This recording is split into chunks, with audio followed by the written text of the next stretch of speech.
റഹീസ് പറഞ്ഞ് അവസാനിപ്പിച്ച ആ വാർത്തയിലേക്ക് തന്നെയാണ്. ഇറാൻ ആക്രമണത്തിൽ അബുദാബിയിൽ 5 ഇന്ത്യക്കാരടക്കം 12 പേർക്ക് പരിക്ക്.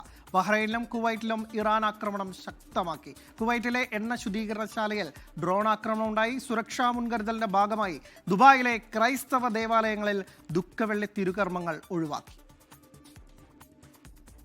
ഇന്നുച്ചയ്ക്ക് അബുദാബിയിലെ അജ്ബാനിലുണ്ടായ ആക്രമണത്തിൽ ഡ്രോൺ അവശിഷ്ടങ്ങൾ പതിച്ചാണ് 5 ഇന്ത്യക്കാരടക്കം 12 പേർക്ക് പരിക്കേറ്റത്.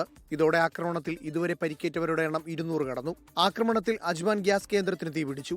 പുലർച്ചെയുണ്ടായ ആക്രമണത്തിൽ കുവൈറ്റിലെ മിന അൽ അഹമ്മദി എണ്ണ ശുദ്ധീകരണശാലയ്ക്ക് തീപിടിച്ചിരുന്നു. എന്നാൽ ആർക്കും പരിക്കേറ്റിട്ടില്ല.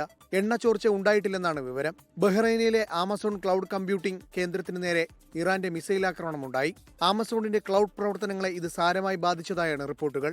എന്നാൽ ദുബായിലെ ഒറാക്കിൾ ഡാറ്റാ സെന്റർ ആക്രമിച്ചെന്ന വാർത്ത വ്യാജമാണെന്ന് ദുബായ് മീഡിയ ഓഫീസ് വ്യക്തമാക്കി. സൗദി അറേബ്യയ്ക്ക് നേരെ ഉണ്ടാകുന്ന ഡ്രോൺ ആക്രമണങ്ങൾ ചെറുക്കുന്നതായി പ്രതിരോധ മന്ത്രാലയം അറിയിച്ചു. ദുബായിലെ ദേവാലയങ്ങളിൽ ദുഃഖവെള്ളി തിരുകർമ്മങ്ങൾ ഒഴിവാക്കി. ഇനിയൊരു അറിയിപ്പുണ്ടാകുന്നതുവരെ നേരിട്ടുള്ള ശുശ്രൂഷകൾ ഇല്ലെന്ന് പള്ളികൾ സർക്കുലർ ഇറക്കി.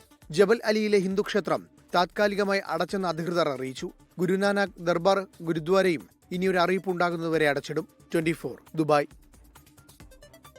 ലോകത്തെവിടെയായാലും ഏത് സമയത്തും 24 വാർത്തകളും ഓഗ്മെന്റഡ് റിയാലിറ്റി പാക്കേജുകളും എക്സ്പ്ലെയിനറുകളും വിശദമായി കാണാൻ ഞങ്ങളുടെ യൂട്യൂബ് ചാനൽ നിങ്ങൾക്ക് സബ്സ്ക്രൈബ് ചെയ്യാം.